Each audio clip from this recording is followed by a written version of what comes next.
But what's just really amazing is watching my candidates truly, truly passionate and connecting with their communities and the resonation of the people, because they feel like there's somebody that's going to look out for them, that's not taking their vote for granted, that wants to earn the opportunity to represent them in the General Assembly.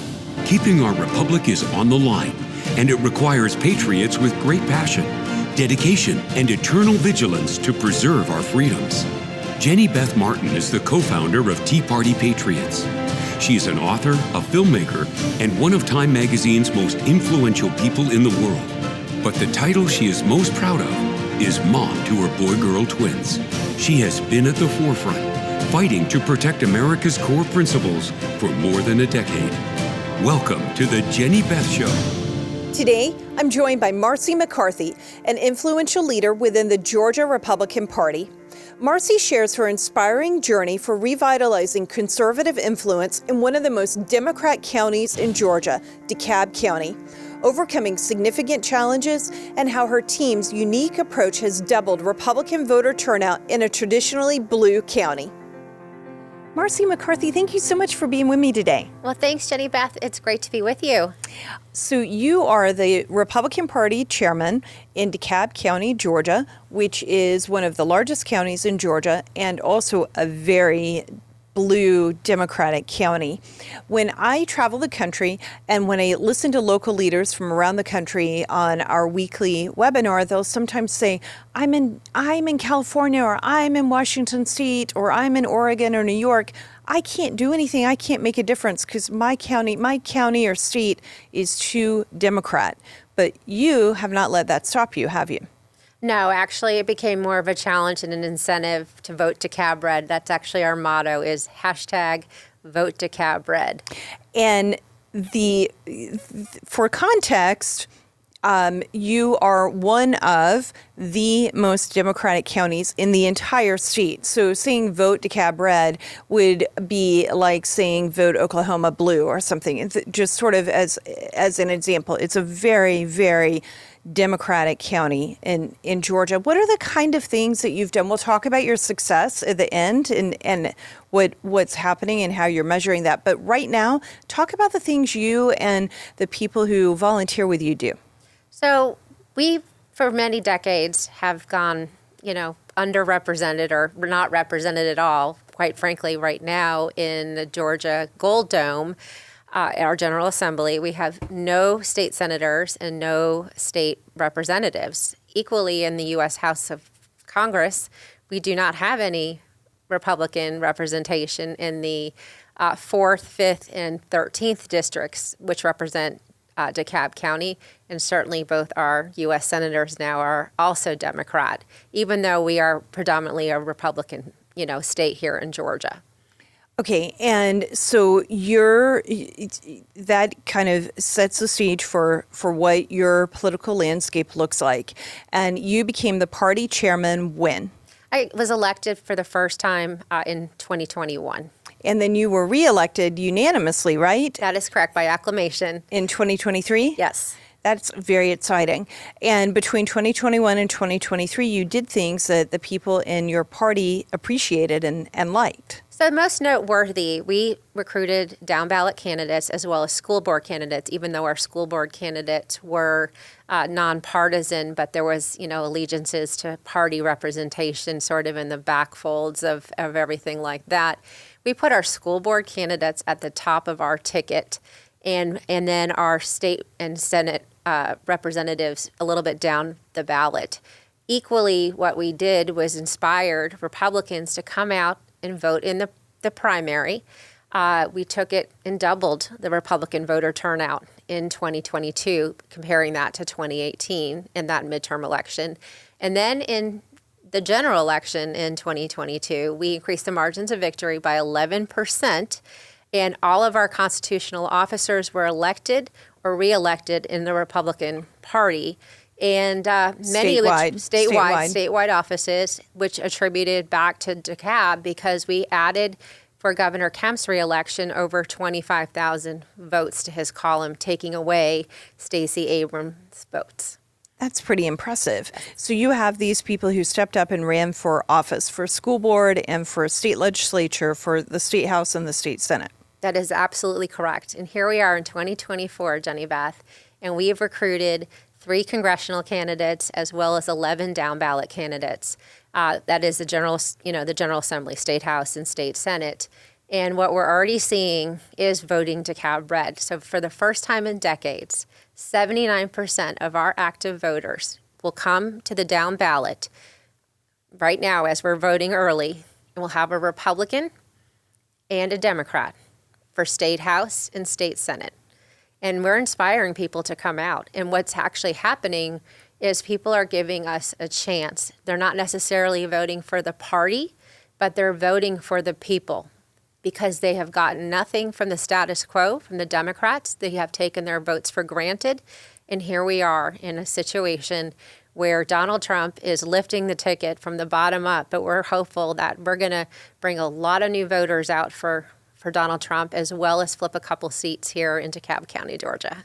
And this strategy of having people run for office, even in seats that they may not win, and I am not saying that to be discouraging of the candidates, but it's a very blue area. So they may be able to pull it off and get people to vote for them because they're running a good campaign and they have a message that resonates with the voters. And no matter what, they know this is an uphill battle for them because of how Democrat the area is. It's a strategy that United States Senator Ron Johnson talks about and taught me about in the state of Wisconsin. He said that the more people who are on the ballot, and the better off the top of the ticket does.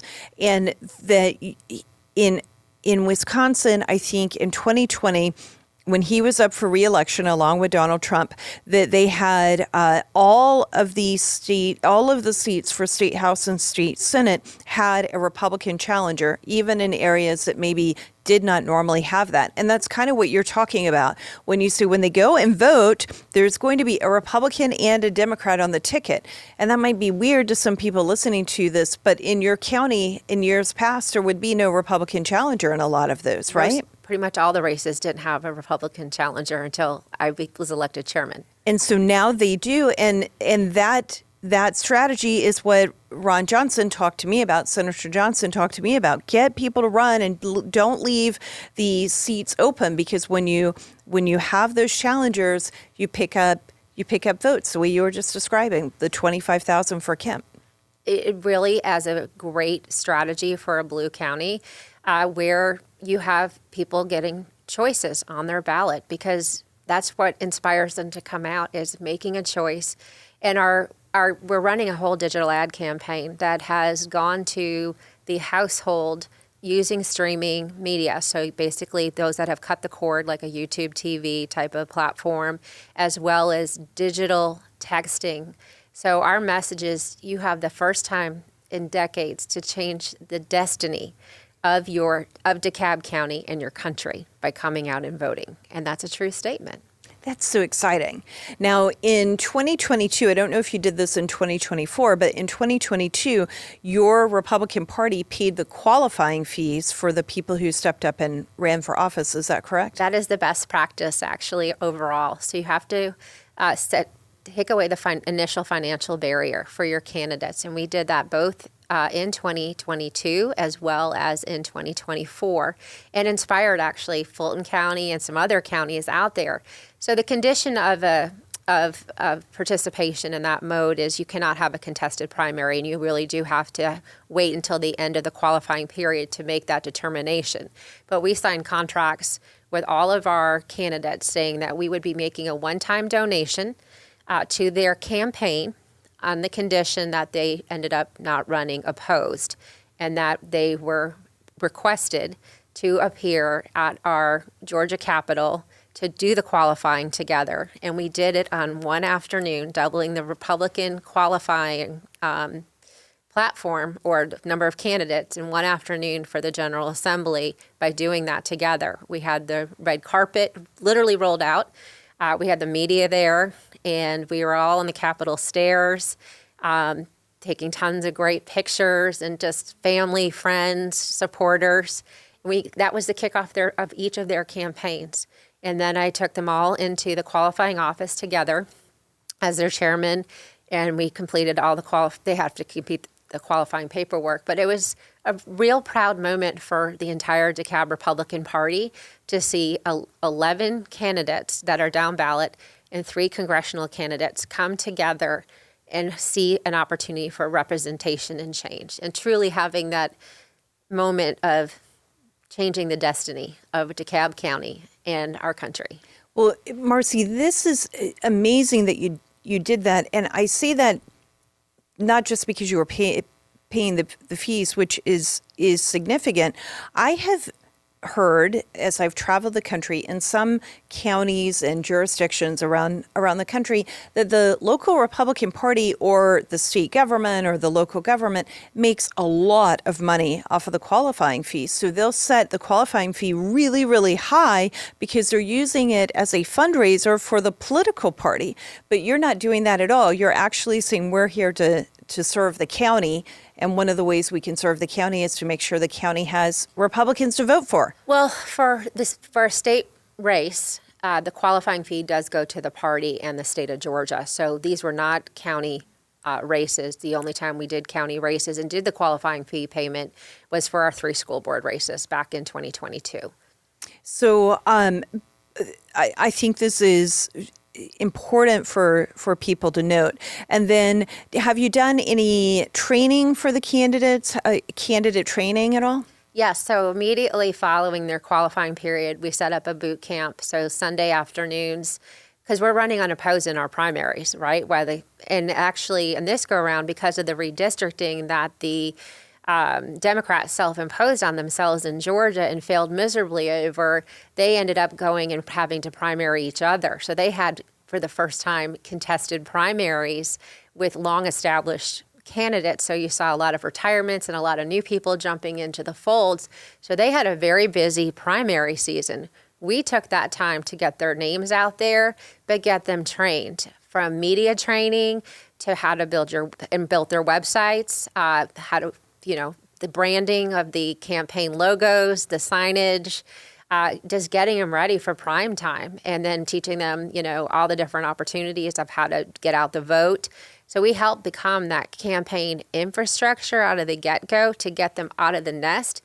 The expectation was, we're not running your campaign, so it was very, very clear about that, but we're going to provide you with the guardrails and opportunity to set you on your course for success. And the candidates who are running, what do they think of the process? They are so excited and very optimistic. So what we've seen is actually the Democrats don't know how to campaign because they've never had to spend money in a place that was a safe place for them. They never had opposition. So they're kind of scrambling. It's actually really funny. And we live rent-free in their heads, so they completely go crazy every time that they're challenged. I'm seeing driving all over DeKalb County. Now, there's definitely some Waltz, Harris signs here and there, but I don't see any of the down-ballot candidate signs anywhere. Now, our sign strategy is even very strategic. So what we did was built a web form on the DeKalbGOP.org website that lists all of our candidates as well as President Trump. And you can request your signs from President Trump all the way down. And what we do is do a lookup of that address. And even if they're just asking for a Trump sign for their yard, our candidate that aligns with that location, that household, is delivering the sign, making voter contact. So that's so smart. So we're getting down ballot signs concurrently in the yards. So, a state Senate candidate, for example, might be delivering the sign for President Trump, and she's out there delivering her sign, and then whatever corresponding House district sign, or vice versa. So they all actually have sign inventories in their their garages and wherever they're storing their signage. So they all have a stash of President Trump signs, which we got from the campaign. And then they have their signs, and then they've cross-pollinated with each other's sign where there's crossover in the districts, because like a state senate is a larger district, and they might have 3 or, crossover house districts. So they're and then the congressional districts are also there, so they'll have the corresponding congressional district. Consequently, we have put out thousands and thousands of signs. So when you drive around DeKalb County, it looks like a red county because there's Trump signs and Amelia signs and Jeff Newland signs and Kendra signs. It's kind of wild. And so I have friends and family like calling, and they're like, we don't know what's going on in DeKalb County. We're seeing all these Republican signs everywhere, and there's no signs of, the down-ballot candidates. And interestingly, because of this redistricting process, which again failed miserably on the Democrats' path, they redistricted themselves into new districts. So they don't even, they have an I next to their name, but they're really not an I, and there's no connectivity with their constituents. And the constituents still think that they have a different, representative who may have been retired, primaried out, or something like that. So for all intents and purposes, what we're hearing from all the canvassing that we've been doing since, the beginning of summer to present day, is we've never had a politician come to our house before, so thank you. So they're putting the signs in the yards, and so they're not really thinking about the party, overall. You have like Dr. Barry Zisholz, who is a Orthodox Jew, retired doctor, who had practiced his offices in the heart of DeKalb County for many years overall. And so it's been a predominantly Jewish district. And his opponent voted against the anti-Semitism bill, as well as the resolution, denouncing Hamas. So he's using that to his favor and going into every synagogue and church and talking about, that overall, and that he supports Israel. He's an Orthodox Jew. And he's a medical, a respected doctor who was already assisting these people. So when he gets the question, like, what have you done for us? He's like, I've already been there with you, in your worst of moments, with you and your family. And so there's empathy. There's already pre-existing relationship that didn't exist necessarily in the context of the political spectrum. But what's just really amazing is watching my candidates truly, truly passionate and connecting with their communities, and the resonation of the people, because they feel like there's somebody that's going to look out for them, that's not taking their vote for granted, that wants to earn the opportunity to represent them in the General Assembly. That is amazing, Marci. It's really, really inspiring. And I hope that people who are listening to this understand that there are things that you can do even when you're in the minority politically in your area.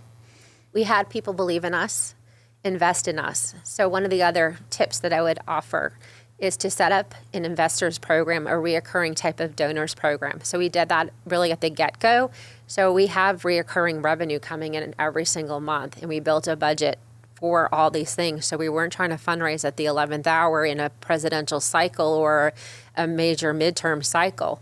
So the money was there. And what I understand is ours far exceeded actually what the Democrats had in their stockpile, because they spent it on, the gubernatorial candidate or the presidential candidate, and they didn't have an infrastructure.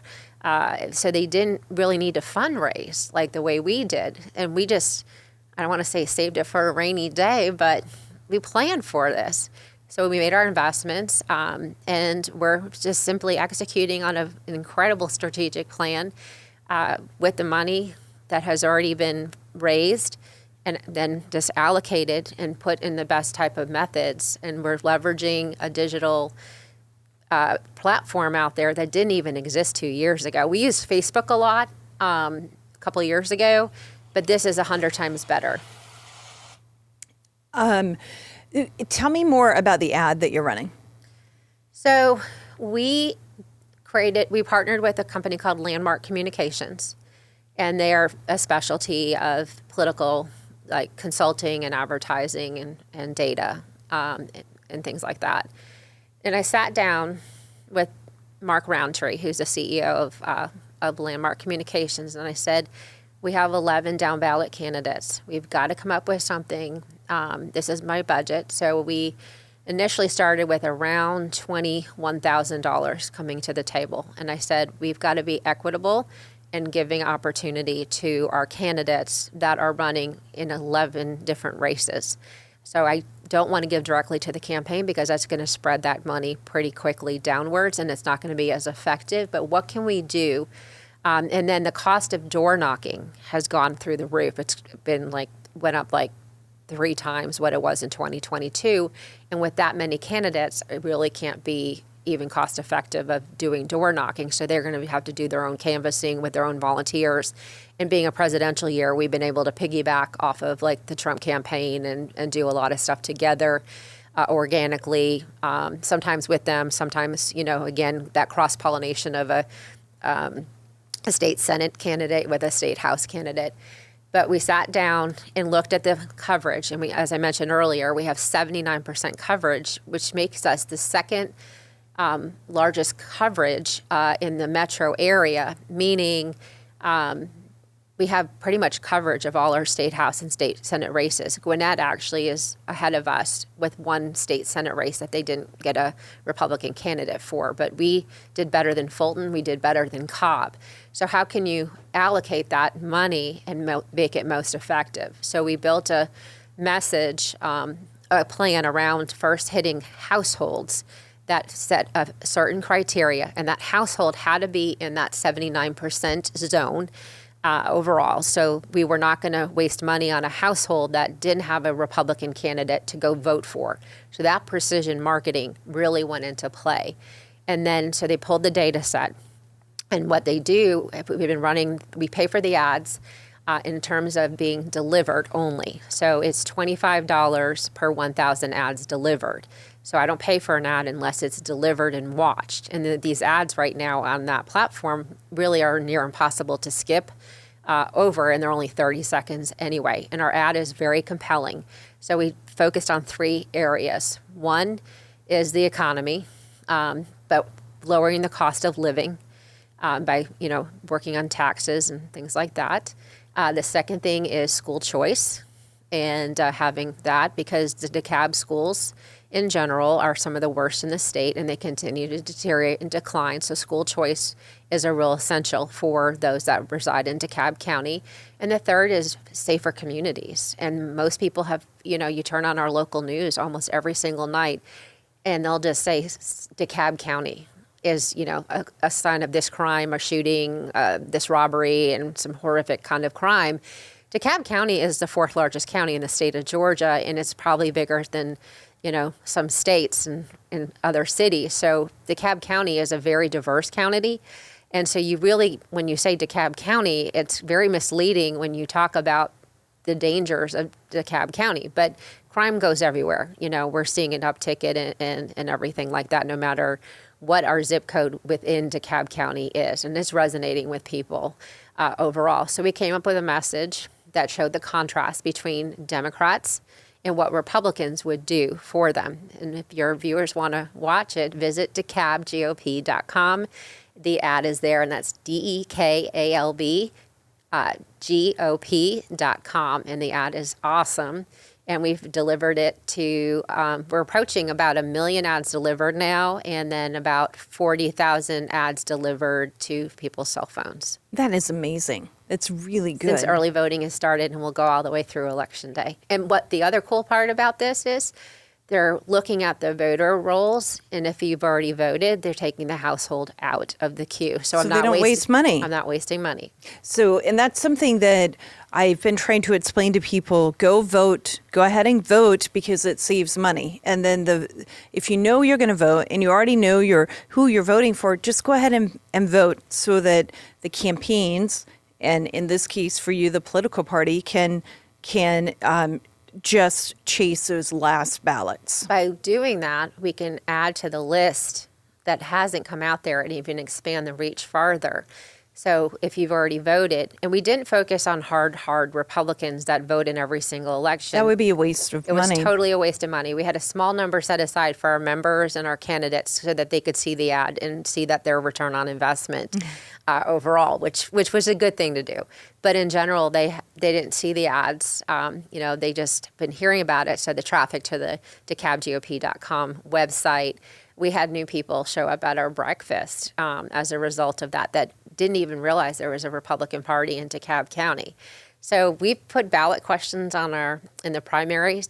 Have you heard of the DeKalb Republican Party? Have you visited DeKalb? Like as a ballot question, it's a great tip. Have you visited DeKalbGOP.org, which is our organization website? So we put that actually on the ballot. It's really smart. It's so marketing. Smart. Yeah. And so my cousin who lives in DeKalb County, who kind of leans more Democrat, but voted in 2022 on a Republican primary ballot because he didn't like the options that were in front of him. And so we were at a family gathering, and he asked me about those ballot questions. He goes, "Did you have anything to do with that?" And I said, "Yeah, we did. We put those on there." And I said, "It's a free marketing questionnaire, and it's an advertisement to everyone that pulls a Republican ballot." So, little things like that go tons of miles, overall. But, everything from that sign strategy, that just putting a web form on our website and then making sure our candidates had the stocks of signs and then just knew about the delivery. And we had a whole lookup system using, the voter database of knowing that where they are and where they should be going. So it's little things like that can go that big differences. Now, certainly having a marketing budget like we did for our advertising campaign is paying dividends. We're very, very hopeful that we're going to put some extra votes in President Trump's bucket and be a part of him coming back to the White House from Georgia. So we're very hopeful for that. I think that one of the things that you mentioned about the fundraising that's very important, if you have a local political party or a Tea Party group or a Liberty group or whatever, Moms for Liberty, whatever the group might be, it's a good idea to start in January, or maybe even in November. Go ahead and start doing recurring donations, because that is a way to start building your war chest, if you will. We did it from the very get-go, and quite frankly, most people have stayed on and added to our list. There's some perks and benefits. You get special seating at our breakfasts, there's some recognition like on our website, and other special events, and accolades like that. It doesn't cost you anything to do that, but but you don't take them for granted. You show your appreciation as they should be recognized. But you're not asking for money in a time of need, and it's already built into their household budget. And they're so honored because right now they're seeing the results of their investment. Yes. They're seeing ads. They're seeing candidates that are campaigning. They were all at the Capitol with us. We were together. Right. There was it was a huge crowd. So we told the Georgia Republican Party that we were coming. Actually, they called us. They're like, "What are you coming?" Right. So we just cleared the slate for you guys because we'll take up the whole, oxygen in the room in the afternoon. And what was awesome when we did it, the Democrats were sitting there in their qualifying office completely empty. They're just looking at what's going on there. And we even had a couple of candidates that defected from the DeKalb Democrats and joined us as Republicans on the ballot. So that even kind of caused another kind of bit of a tizzy. That's really exciting. And it's something strategic that you mentioned in what you just said, planning the qualifying, like each county could do something like that. Even if in your case, the candidates were running unopposed in the primary. And there may be times when they're running opposed, but if the county says, okay, we're all going to go down and do this at the same time, even if we've got people who are on the ballot against you, just go ahead and do this and be part of this moment. It helps you get earned media for the county, for the candidates. We literally had every local media news station down there and the AJC down there, and actually some national press. So they were following around with cameras. It was like a press conference on the stairs, watching all of us together. It was amazing. And this is important to understand. When you say the local media, you don't mean just like a little tiny newspaper in a small county. You mean the the Atlanta media market was there, and the 100%. Atlanta news. We had every That's local station huge. there, and the AJC there. That's And then some of the national, like NBC sent a national reporter as well. and that's a great way for the candidates to get recognition. It's a great way for your party to get recognition. But if you were doing it, and it's a great way to think about when you're doing things if you're not even a political party, but maybe a Tea Party group or a Liberty group of some other kind, an organizational group, joining together to have a singular event will help everyone get more media. And then you can leverage that media to bring more attention, to grow your membership, to grow your donations. It's really important to be able to do that. Smart thinking. I mean, it's all marketing. So my background is marketing and events. So I'm taking a lot of what I've learned in my business and professional career and just applying it to the political spectrum. And it's kind of funny to watch it just simply like spawn off and work. So it's really amazing. And if you run it just like you're truly like a marketing an event, it works. You know, people are very receptive to it, and with strong messaging, good, branding, good graphics, and just knowing what you're like supposed to do, even though there are moments, I will be honest, that we're trying to figure some of this stuff out. I mean, there was no playbook for us. Right. When we did this for the first time in 2022, we're all kind of looking at each other like, what do we do? Yeah. What's a push card? What do I need a push card versus a door hanger or a postcard? I mean, little things like that. Where do you get signs printed? And then, oh, you need to buy the sticks. I mean, like it was kind of revelations like that. Right. And now fast forward, we've templated a lot of this out. So all of our candidates that needed a website were given one and created one by Rick Shepard, who was on our team. And we had a template for them. They chose the color scheme, and we worked with them with the design and their logo and branding and the messaging. But there was still core messaging that aligned with the DeKalb Republican Party and the state party.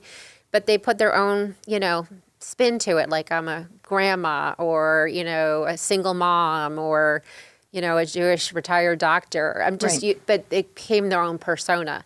And so that's what's really beautiful about it. But it is templatable and replicatable. And so when we do it again in 2026, oh my God, we're just 12 days away from our election. So I can't even think about 2026. But you have to.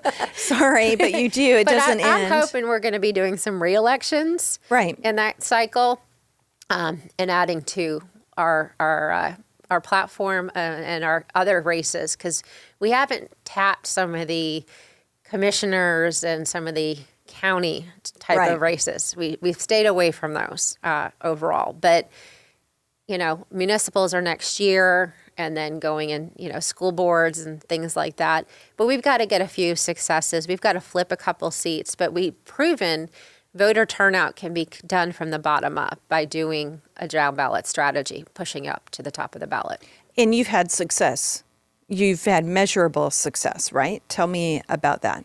So we have had measurable success, but, certainly Governor Kemp was reelected with 25,000 new votes, that he did not have in 2018, which took away from Stacey Abrams because that was a total rematch, and DeKalb County was supposed to be her home base. We had in 2022 Democrats actually having to create websites, newsletters, they were probably scrambling around trying to figure out where to get campaign signs, just like we were, because they weren't used to they it. had no money. It was funny watching them trying to set up fundraisers because they had never really done that for themselves before. But fast forward to present day, we're a lot more confident, and it's just actually really fun to watch, how we did the doubling the voter turnout, increasing the margins of victory, and then just actually getting, just a little while ago before we went on air, the county next to us, Fulton County, I tweeted out an endorsement type of fun tweet for Courtney Kramer, who's running for DA against Fannie Willis.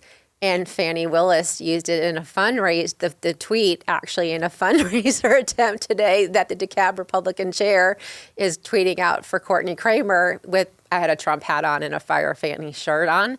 And it was beautiful. And I was like, thank you for advertising for Courtney. Right. And I'm going to put out a new tweet that I love living rent-free in Fannie's head. That's good. It's good to know that we're able to do that you're able to do that. Okay, and then you also were the second most Democrat county in the state. Yes, we used to be the second. When I took office in 2021, percentage-wise. Yeah, percentage-wise, we were the second bluest county in the state of Georgia because of the success points of doubling Republican voter turnout and just, increasing the margins of victory. Seeing more Republicans coming out and voting. We are now the third bluest county in the state of Georgia, and we did that in just under 4 years. Yeah, and the point here, it's still a Democratic area. Yeah, I mean, we can't kid ourselves. We're not acting like we don't understand that. But what you're offering people is hope, and you're reminding the people who are listening, the people who are watching, that there are things you can do, whether you live in a blue or a red area. If you want to get involved and make a difference, you can create a plan and do it even in those Democrat strongholds. Well, think about simple messaging, right? You have MAGA, Make America Great Again. We have Vote DeKalb Red. And we've used it for the last several years. So people hashtag it and put it all in their social media posts. And people talk about that overall. So they will say Vote DeKalb Red. So we have made a very simple message and then made that what that means is giving the Republicans an opportunity to earn your vote, not take your vote for granted.